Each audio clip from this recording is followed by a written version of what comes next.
जहां आज शाम कांग्रेस विधायक दल की बैठक है। नेशनल कॉन्फ्रेंस को समर्थन पत्र सौंपेगी कांग्रेस।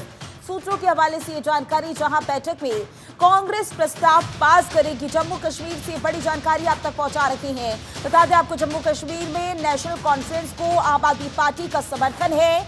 आम आदमी पार्टी ने उपराज्यपाल को समर्थन पत्र सौंपा है। जम्मू कश्मीर में आम आदमी पार्टी ने एक सीट जीती है।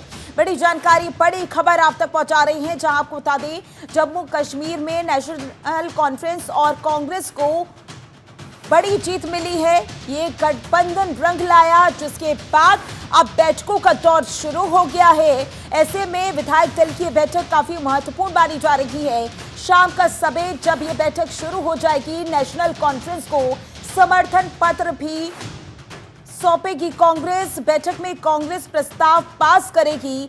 सूत्रों के हवाले से बड़ी जानकारी। इसी के साथ आम आदमी पार्टी का भी समर्थन नेशनल कॉन्फ्रेंस को मिला है। यानी कि जम्मू कश्मीर की बात करें तो आम आदमी पार्टी ने एक सीट जीती है और इसका समर्थन आम आदमी पार्टी ने नेशनल कॉन्फ्रेंस को देने का फैसला कर लिया है। ज्यादा जानकारी के लिए हमारे संवाददाता निसार अहमद हमारे साथ जुड़ चुके हैं। निसार, विधायक दल की बैठक काफी महत्वपूर्ण मानी जा रही है, क्या कुछ फैसले लिए जा सकते हैं इस बैठक के दौरान? जिस तरह से जो नेशनल कॉन्फ्रेंस के जो 44 मेंबरान है, 44 जो यहाँ पे एमएलए बनने जा रहे हैं, तो उनमें से अगरचे उनकी जो कल मीटिंग हुई थी, तो उसके बाद कांग्रेस अगरचे किसी न किसी हद तक थोड़ी सी बहुत नाराज नजर आ रही थी, क्योंकि नेशनल कॉन्फ्रेंस ने बगैर मुशावरत के, बगैर बातचीत के जिस तरह से ऐलान किया था कि उमर अब्दुल्ला रियासत जम्मू कश्मीर का अगला सीएम होगा, तो उसके बाद अगरचे किसी न किसी हद तक जो आज कांग्रेस के दरमियान जो मीटिंग होने वाली थी, सुबह उसका शेड्यूल बताया गया था, लेकिन उसके बाद दोपहर, उसके बाद इवनिंग में, तो किसी न किसी हद तक उसको ये मीटिंग लगभग 3 बार ये आज दिन जिसके डेट निकाली गई है। तो उसके बाद जिस तरह से जो ये बात सामने आई थी कि कांग्रेस के जो मेंबरान है वो किसी न किसी हद तक इस डिसीजन से काफी हद तक नाराज है, लेकिन बाद में जिस तरह से जो तारिक हमीद कर रहा है, जम्मू कश्मीर कांग्रेस के जो प्रेसिडेंट है, उन्होंने शाम अभी बताइए इस बात का ऐलान किया है कि वो आज शाम तक जो सपोर्ट ऑफ लेटर उनको पेश करेंगे। तो इस बार ये बात तय हो गई है कि जिस तरह से नेशनल कॉन्फ्रेंस के सरपरस्त डॉक्टर फारूक अब्दुल्ला ने भी बताया कि मैं पूरी तरह से जो कांग्रेस है उनके कांटेक्ट में हूं, उनके राब्ते में हूं, और जो भी आपसी तनाव होगा, जो भी आपसी खलीज होगा, उसको दूर किया जाएगा। जो कांग्रेस की तरफ से जो शर्तें होगी, क्योंकि ये इत्तेहाद जम्मू कश्मीर का ही नहीं बल्कि ये गठबंधन जो है कांग्रेस और नेशनल कॉन्फ्रेंस या फिर जो आम आदमी पार्टी जिन्होंने जम्मू कश्मीर में एक सीट पे जीत दर्ज की थी, वो भी इस गठबंधन का हिस्सा है। CPI, communist party of India, उसके जो लीडर है जो मोहम्मद यूसुफ तारिगामी, वो भी इस गठबंधन का हिस्सा है। तो पूरी तरह से खासकर इसमें जो अहम भूमिका निभाएगी वो कांग्रेस है, क्योंकि कांग्रेस के पास 2 ऐसे रहनुमा है जिनमें गुलाम मोहम्मद मीर और तारिक हमीद कर्रा, जिन्होंने डॉक्टर फारूक अब्दुल्ला के भी साथ काम किया है, काफी सीनियर माने जाते हैं। और दूसरी बात ये सामने आई है कि जिस तरह से डॉक्टर फारूक अब्दुल्ला ने उमर अब्दुल्ला का नाम बताकर ये बताया कि डिप्टी सीएम नहीं रहेगा, तो उसके बाद भी जिस तरह से कांग्रेस में कहीं जो जज्बात उनके ठेस पहुंची थी, शायद वो ये तवक्का करते थे कि डिप्टी सीएम का पोस्ट कांग्रेस के या विकार सुलवानी या गुलाम मोहम्मद मीर के पास रहेगा। लेकिन उसके बाद जिस तरह से नेशनल कॉन्फ्रेंस ने ये इशारा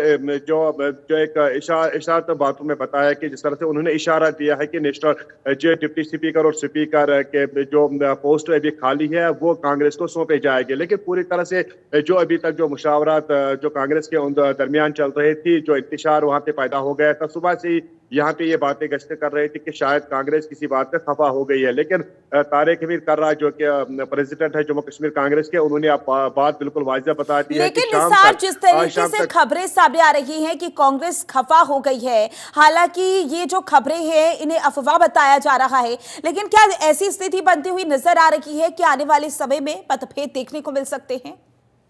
देखिए, आज दिन तक ऐसा ही माहौल यहाँ पे बना हुआ था, क्योंकि 3 जो यहाँ पे जो कांग्रेस की जो मीटिंग होने वाली थी, सुबह 10-11 बजे पहले इसका मुकर्रर टाइम था, उसके बाद 2 बजे और उसके बाद इसको 3 बजे के बाद मीटिंग करने का फैसला किया गया था। तो जाहिर सी बात है कि जिस तरह से जो नेशनल कॉन्फ्रेंस है, उन्होंने बगैर कांग्रेस को मुशावरत कांग्रेस के साथ बात करने के बगैर उन्होंने जिस तरह से यहाँ पे लेजिस्लेटर्स की मीटिंग बुलाई, उसके बाद ये ऐलान किया है कि जो उमर अब्दुल्ला है वो चीफ मिनिस्टर रहेंगे। जाएंगे तो किसी न किसी हद तक जो कांग्रेस के जो मेंबरान है यहाँ पे जो एमएलएज है वो किसी न किसी हद तक काफी हद तक खफा भी हो गए थे। लेकिन बाद में जिस तरह से तारिक हमीद कर्रा और डॉक्टर फारूक अब्दुल्ला जिन्होंने यहाँ पे एक फोन पे राब्ता किया, उनके साथ कांटेक्ट किया, तो तमाम तब जो उनके जो गिले शिकवे थे वो खत्म हो गए हैं। बिलाकर तारिक हमीद कर्रा अब बिलाकर ये बात बताने पे मजबूर हो गए हैं कि आज शाम तक वो अपना जो लेटर ऑफ सपोर्ट है वो नेशनल कॉन्फ्रेंस को पेश करेंगे। उसके बाद जो लेटर ऑफ सपोर्ट और ये तय पाया जाएगा कि कैबिनेट में कौन रहेगा।